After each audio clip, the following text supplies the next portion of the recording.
राधे राधे। आज आम जाना श्रीमद भगवद गीता अध्याय 2 श्लोक 21 और 22। वेदा विनाशिनम नित्यम ज एन मजम वयम कथम स पुरुष पार्थम कम घातयति हंति कौन।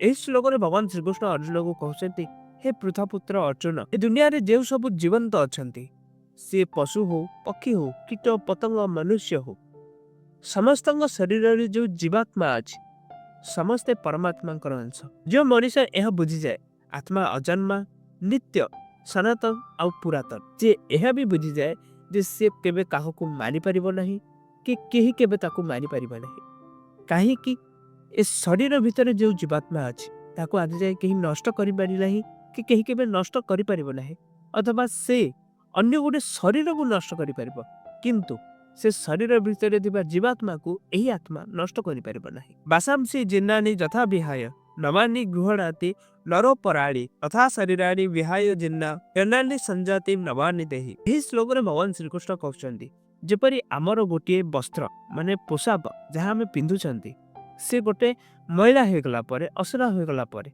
आमे ताकू पुणी चेंज करी आउ गोटे नुआ वस्त्र नुआ पोशाक पिंधिया।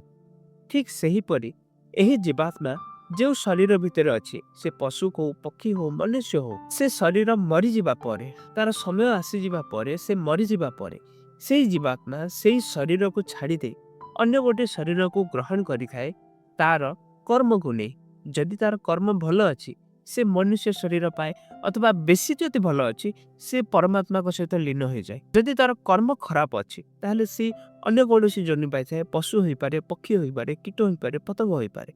तो आमे एइठु बुझुचंती जे ए शरीर आमर जीवात्मा जो शरीर भितर अच्छी से शरीर नष्ट माए, से शरीर निहत हो पारिबो, नष्ट हो पारिबो, किंतु एही आत्मार नष्ट नहीं।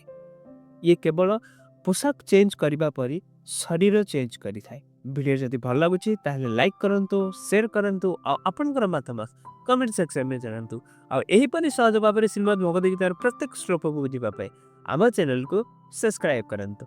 राधे राधे।